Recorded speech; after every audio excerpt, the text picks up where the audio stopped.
재단이라는 데서 탑에서 봤을 때는 형님이 양아치 짓을 했다고 보고 있어요. 그래서 막말로 얘기하면 묻어버려라 까지도 얘기가 나왔대요. 컴투게더를 세무조사를 다 들이보내서 컴투게더까지 없애라까지 얘기를 했대. 예를 들어서 현재 광고주 있지? 거기다 세무조사 다 때릴 수 있어요. 안 되게 하는 방법은 108가지라도 넘어요. 그리고 예를 들어서 제 생각에 뭐 컴퓨터 들어가서 카드 다 까봐라.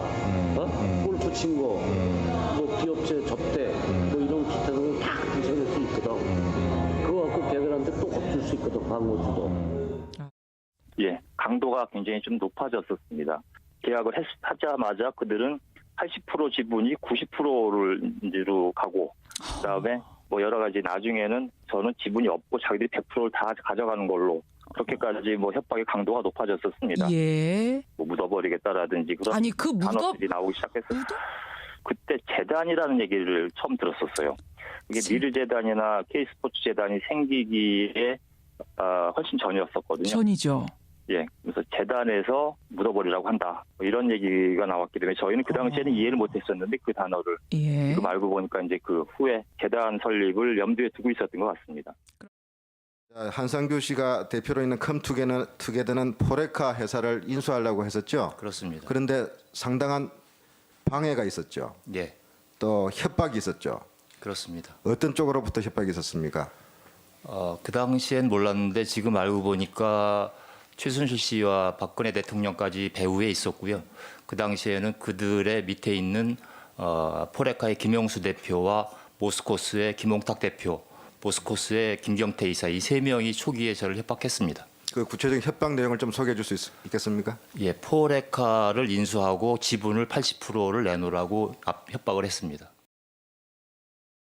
저 하나로 인해서 이렇게 크게 무리를 일으켜드려 진심으로 죄송합니다. 최순실 씨와 무슨 관계입니까? 정말로 죄송합니다. 최순실 씨와 무슨 관계입니까? 정말 이번 기회에 많이 느끼고 깨닫고 반성하고 있습니다. 최순실 씨와 최근에 연락하신 적 있으세요? 방금 질문하신 부분들 검찰에서 진실되고 최순실 게이트를 다루면서 소위 이것도 뉴스라고 다루면서 참 아유 이런 일들이 있었다고 저희가 확인을 해야 돼요. 이러려고 저 민영사 원장님 이게 왜 대통령은 그 포레카 인수 실패한 거 듣고 어떤 생각을 했을까? 그리고 왜 이렇게 집요했을까? 그 좀 답을 주세요. 이러려고 정치평론 시작했나 생각이 들긴 합니다만 아무튼 좀 복합적인 이유가 있으신 것 같아요. 네, 예. 첫째는 아버지 대통령 그게 이런 생각을 하면서 이 업적 특히 이제 문화융성 이 업적을 막 쌓아야 되는 조급함이 이것저것 막 손대게 되고 이해돼요. 챙겨야 되는 이해돼요. 그런 측면인데 맞아요. 그걸 실무적으로 연결하고 부탁한 게 최순실이니까 네. 이 복합적인 이유로 네. 이렇게 세세한 것까지 또 해외에 나가서까지 네. 또 그 재벌 그룹 회장님한테 11억짜리 공사 부탁까지 이렇게 하게 되지 않았나 저는 그렇게 봅니다. 네, 송고문 부장님 생각. 박근혜 대통령이 이 사션일에 지배한 까닭 네.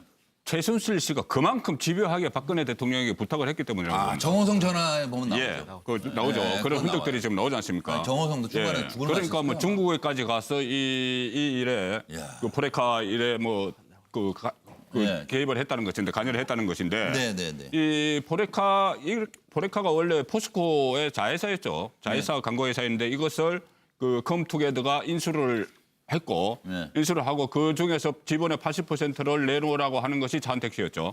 네. 그 최순실 씨 일파입니다. 예.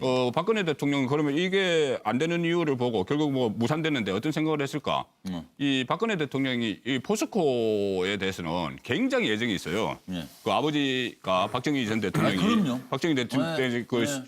신화처럼 돼 있죠. 그렇죠. 거기서 신화가 출발한 건데. 그렇죠. 그 그런데 바다에서. 나중에 박근혜 대통령이 되기 전에 네. 이 포스코에서 박정희 신화가 없어지고 예. 그리고 박태준 신화가 생겼다. 네. 그래서 어떻게 감독은 없어지고 주연만 빛난다. 네. 뭐 이런 말이 그때 상당히 그래서 서운하다는 네, 말이 네. 청와대 안에서 나왔어요. 예. 실제로 나왔습니다. 예. 그렇기 때문에 그런 것까지도 또 연결돼서 어떻게 다른 일은 되는데 포스코 일이 왜 안 됐지? 네. 그런 생각을 하지 않았을까 싶네요.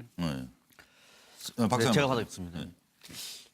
참 이해가 안 되죠. 박근혜 대통령이 뭐 큰 국정 운영도 아니고 조그마한 민간 기업에까지 10여덟짜리도 부탁을 해서 재벌 회장님만 나와서 부탁도 하고 또 사실상 민간 기업의 임원들에도 주변 사람들에게 추천을 해가지고 누구 좀 그 좀 지지 좀 시켜달라 그러고 대통령이 이렇게 왔습니다. 왜 그랬을까요? 질문 내용이 그거잖아요. 왜 그랬을까?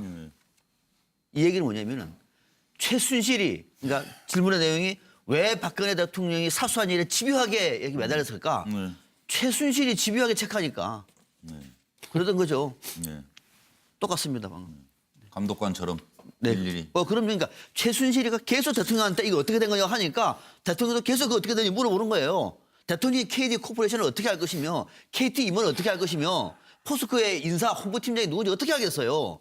대통령께서 설사 안다고 하더라도 그걸 전화를 해가지고 그걸 체크를 시키겠습니까? 그러니까 하기야 뭐 다른 거 소소하게 생긴 건 없네요. 그러고 보니까. 대부분 다 감독. 최순실이가 집요하게 최순실이가 이해관계가 맞물리고 있는 그렇죠. 그 업적에 대해서 최순실이 전화를 하고 주변에 그냥 야 빨리 정호성 빨리 한번 물어봐봐. 수석님 어떻게 된 거예요? 계속 하니까 대통령도 얼마나 힘들겠어요. 아니, 그 세월호 얘기는 왜 안 챙겼어요? 그럼 최순실이가? 그거는 잊어버리고 싶었던 거예요. 최순실이도 텔레비전을 안 봤나? 그거를 최순실 뭐 하고 있었던 거예요, 도대체? 그만큼을 잊어버리고 싶었던 거예요. 그 잘 가는 대통령도 사우나가 있었나? 잊어버리고 싶었던 우울한 거예요. 도대체 이왕에 저 국정 좀 그렇게 뭐 농단이 아니고 저 아주 저 정말 나라를 걱정하는 마음에 그리고 대통령을 아끼는 마음에 그렇게 국정에 관여를 했다면 그래서 그렇잖아요. 이 대목은 송 본부장님 생각과 똑같습니다. 최순실의 뜻이었다. 이따가 다시 한번 따져보겠습니다만 좀 사소하고 꼼꼼하고 뭐 이렇게 좀 저 세월호 시간 그거 잘해서 저 헌재 다시 내라고 그러는 거 아니에요 지금? 그 국민들이 납득하게 해주시면 돼요. 그거는 기억이 아마 잘 안 날 거예요. 기억해내야 돼요. 그러니까 최순실이 기억을 잊어버리고 싶어 하니까. 예. 그 포레카 인수는 최순실에게는 너무 중요한 일이었죠. 포레카 자체가 포스코 계열 회사이기 때문에 1년에 수백억의 매출을 가지고 있는 광고 회사고 또 그 광고 회사가 있으면 대통령 관련 행사를 할 수가 있습니다. 그래서 최순실은 꼭 그것을 포레카를 인수하고 싶었는데 그 조그마한 컴투게더라고 하는 아주 작은 회사가 포레카를 인수하는데 그걸 못 뺐냐고 해서 대통령은 밥을 퍼서 입안에 넣어줘도 못 먹냐. 즉 포레카 대표이사에 그 최순실 측근을 내려보내주고 그리고 안종범한테 중국 전승절까지 가서도 안종범 수석한테 챙기라고 전화해서 안종범 수석이 포스코 회장한테 매일 득달하고 달달 볶았는데도 불구하고 그걸 못 가져가는 거에 대해서 대통령은 아이고 이것들아 밥을 퍼서 입안에 넣어줘도 못 먹냐라는 생각을 하지 않았을까라는 생각이 들고요. 예? 두 번째 이렇게 집요하게 대통령이 하는 이유는 챙겼나? 제가 볼 때는 대통령의 성격 그런 문제가 아니라요. 꼼꼼하게 적으셨네요. 네, 티끌모아 태산입니다. 그건 뭐냐면 순실이 돈은 순실이 돈만은 아니라는 게 지금 검찰의 주장 아니겠습니까? 경제 공동체, 최순실 박근혜 공동 지갑이니까 이런 작은 것부터 하나하나 모아야지 나중에 큰 재산으로 불릴 수 있다라고 하는 그런 티끌모아 태산 정신이 아닐까라고 생각해 봅니다. 왜요? 이왕이면 큰 걸 챙기시지 왜 자꾸 티끌에 신경 쓰십니까? 원래 바늘 훔쳐봐야 큰 소도 훔칩니다. 아이고 참. 소도둑은 바늘 안 훔칩니다. 큰 돈 없으신 분들은 좀 가만 계세요. 큰 돈 벌어본 사람이나 버는 거예요. 아무나. 박근혜 대통령이 대통령 되기 전에 별명이 뭐였습니까? 수첩공주였죠. 수첩공주. 얼음공주도 있었으면 수첩공주입니다. 보면은 꼼꼼하게 뭐 정리 스타일이 있죠. 그러시다면서요. 꼼꼼하게 적었어요. 그러니까 본인이 정치인 때는 꼼꼼하게 적고, 근데 이제 대통령이 되고 나니까 이제 이게 대통령 어명이야. 예. 근데 내가 꼼꼼하게 저거 챙겼는데도 이 집행이 안 되면 화가 나요. 네, 그렇죠. 화가 납니다. 국회의원 신분 감히 어명을 어겨? 네. 그런데 문제는 지금 비극은 뭐냐면 박근혜 대통령이 최순실과 관계에서 공사 구분을 못한 거예요. 공적인 일에 대해서는 예를 대통령이 참모들을 챙기고 계속 흔한 일이 쪼아야 되죠. 어떻게 진행되나. 근데 공사 구분이 안 된 상태에서 그야말로 개인의 민원 부분을 갖다 저런 식으로 하다 보니까 이 사달이 난 겁니다.